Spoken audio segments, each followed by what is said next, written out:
Hello friends, welcome back to my channel. Today we are going to start our sum number 1 part 5th.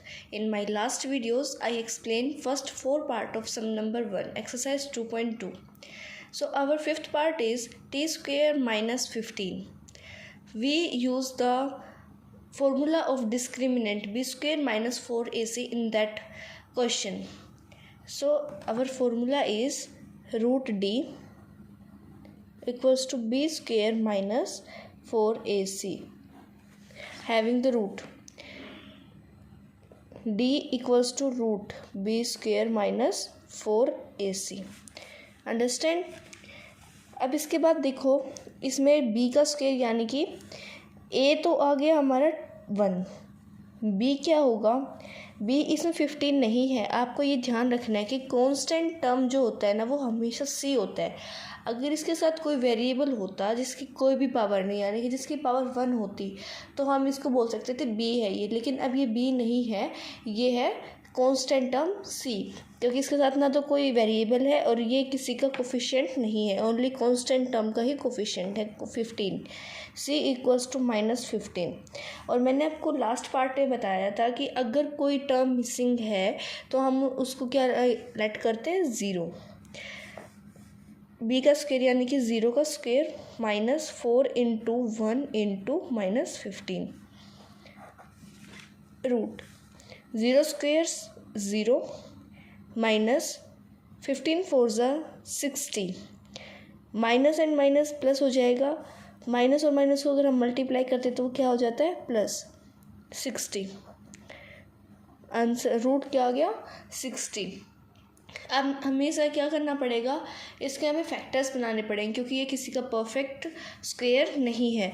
अगर हम 60 के factors बना के देखते हैं, 2 ज़ा 30 एंड देन ऑल्सो 15। अब ये 2 से होगा नहीं तो 3 से करते हैं तो 5 एंड देन 5 एंड 1। तो इसके फैक्टर्स क्या क्या हो गए, 2 इंटू 2 इंटू 3 इंटू 5। जो जो पेयर्स में है, पेयर में उनको हम बाहर निकाल लेते हैं, उसको एक ही बार हम यूज़ करेंगे, एक ही बार लिखना है बाहर, डबल टाइम्स नहीं लिखना। तो एक बार इसको बाहर निकाला, अंदर 5 3 ज़ा 15, 2√15 जो है इसका स्क्वायर आ गया। अब इसका हमने फैक्टर्स निकाले हैं तो 2√15 आ गया। अब इसको हम एज अ एक्स में पुट करते हैं, x equals to -b plus minus root d by 2a, x equals to -0 plus root d क्या था, 2√15 एंड देन 2a यानी कि 2 इंटू 1। सेम यहाँ एज इट इज़ करना है, -0 -2√15 2 इंटू 1। इसमें जो ये 2 इसके साथ 15 के साथ मल्टीप्लिकेशन में है, जो कैंसिल आउट होता है उसको कैंसिल कर देंगे, अगर नहीं होता तो हम इसको सिंप्लीफाई करेंगे। अब ये प्लस तो हो नहीं सकता क्योंकि 0 के साथ कुछ ये रूट में है और ये 0 ऐसे का ऐसे है। अगर हम इसको प्लस भी करते हैं तो आंसर तो यही आता है। माइनस में 0 हम लिख नहीं सकते, तो x इक्वल्स टू 0 प्लस 2√15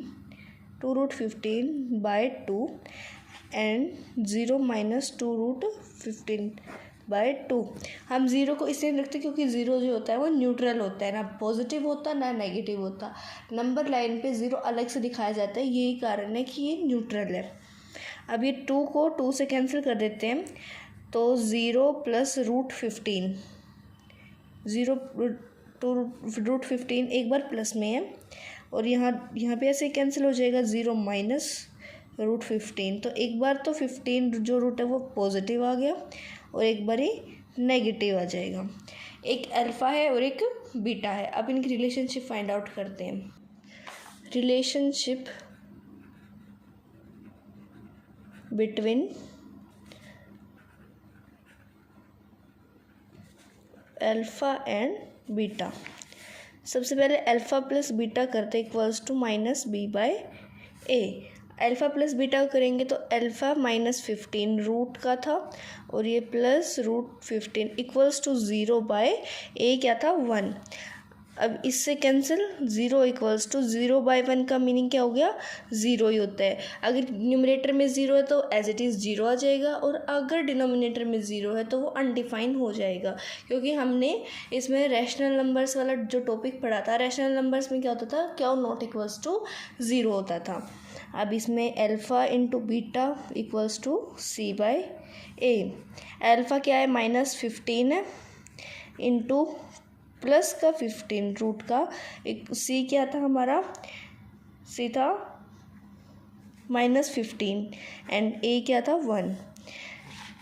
अब इसका हम करते हैं मल्टीप्लिकेशन। अगर हम इसकी करें तो क्या होगी मल्टीप्लिकेशन, रूट से रूट कैंसिल हो जाएगा, रूट से रूट कैंसिल होगा तो प्लस और माइनस का अगर वो करेंगे हम, तो इसमें अगर हम इसका रूट से रूट कैंसिल ना करें तो अगर इसका मैं निकालती हूँ स्क्वायर, तो स्क्वायर निकालने के बाद मैं उसका स्क्वायर करती हूँ तो 15, वैसे ही 15 ही आना है, तो मैं -15 लेके इक्वल्स टू -15 की प्रूव हो जाएगा, हैंस प्रूव्ड।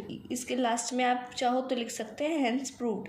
अब जो 6th पार्ट है हमारा, उसकी इक्वेशन है 3x² -x -4। इसमें हमें तीनों की तीनों टर्म्स गिवन हैं, तीनों की तीनों अगर हम terms a equals to 3, b equals to -1 and c equals to -4। अब यह -1 कैसे आया, अगर मैं 1x लिखूँ तो उसका कोई मीनिंग नहीं होगा, अब चाहे मैं 1x लिखूँ चाहे x लिखूँ, मीनिंग दोनों का सेम होगा। तो सिर्फ अगर हम x लिखते हैं तो उसके आगे प्लस या माइनस का कौन सा सिंबल है, आपको उसके according 1 coefficient as a coefficient use किया जाता है। तो इसमें b² -4ac, b का स्क्वायर यानी कि 1 का स्क्वायर -1 का स्क्वायर -4 इंटू a 3 है इंटू -4, 1 का स्क्वायर 1 -4 3 12 इंटू -4, 1 प्लस 12 4 48, 48 प्लस 1 49। अब 49 किसका स्क्वायर होता है, 7 का। आंसर आ गया 7, यानी कि डी जो है हमारा वो क्या आ गया 7। अब इसमें x वाला फॉर्मूला माइनस का b प्लस माइनस √d/2a। अब इसमें ये वाला फॉर्मूला अगर हम यूज़ करते हैं तो एक बार प्लस कर लेना, एक बार ही माइनस का b यानी कि minus, then again -1 plus √d क्या था 7/2 इंटू a क्या है 3।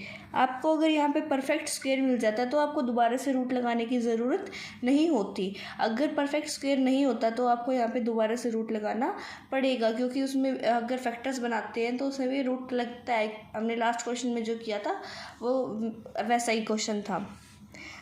और एक बार ही सेम टू सेम माइनस का लिखेंगे, minus then again minus and -7/2 into 3, 1 plus 7/6 and 1 minus 7/6, 8/6 and इधर है 6/6, 8/6 का 2 4 8 एंड 2 3 और ये 1।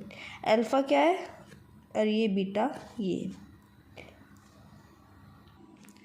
अल्फ़ा पॉजिटिव है और बीटा नेगेटिव है, क्योंकि बड़े का साइन हम यूज़ करते हैं साथ में, तो बड़े का साइन 7 बड़ा है, माइनस का साइन है तो माइनस का साइन यूज़ होगा।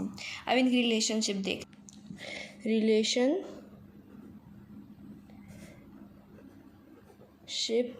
Between alpha and beta, alpha plus beta equals to -b/a।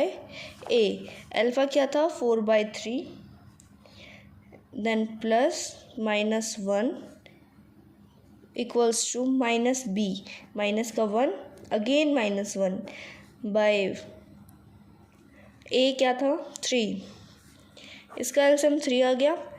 नीचे वाले से डिवाइड ऊपर वाले से मल्टीप्लाई, तो 3 से डिवाइड यानी कि 1 आ गया, तो 1 से अगर मल्टीप्लाई 4 करेंगे तो 4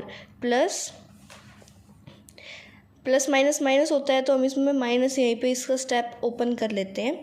इसके बाद में 1 है तो यहाँ पे 3 आ जाए, क्योंकि अगर 1 से हम इसको डिवाइड करते हैं तो 1 3 × 3 होता है, और ऊपर 3 से मल्टीप्लाई करेंगे तो -3 equals to minus, then again minus and by 3। 4 minus 3 equals to 1, बड़े का साइन यूज़ होगा, by 3 equals to minus minus plus then 1/3।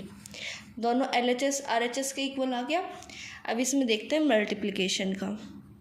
Alpha beta equals to C/A। Alpha क्या है 4/3 मल्टीप्लाई -1 इक्वल्स टू C क्या था हमारा -4 एंड A क्या है 3 -4/3 इक्वल्स टू -4/3। हमारा सम नंबर यहाँ कंप्लीट होता है। सम नंबर 1 कंप्लीट हो गया। यहाँ पे सारे 6 के 6 पार्ट्स मैंने आपको डिस्क्रिमिनेंट वाले फॉर्मूले से प्रूव करके दिखा दिए हैं। नेक्स्ट पार्ट में, नेक्स्ट वीडियो में मैं आपको नेक्स्ट क्वेश्चन कराती हूँ, जिसमें कि आपको प्रोडक्ट और सम दिया हुआ है और इसमें क्वाड्रेटिक इक्वेशन आपको बनानी है, तो इसके लिए अलग से फॉर्मूला है। Thanks for watching my video. अगर आपको मेरी वीडियो पसंद आई तो मेरे चैनल को सब्सक्राइब कीजिए, वीडियो को लाइक कीजिए। आई होप सो आपको ये पूरा क्वेश्चन समझ आया होगा। Thanks for watching.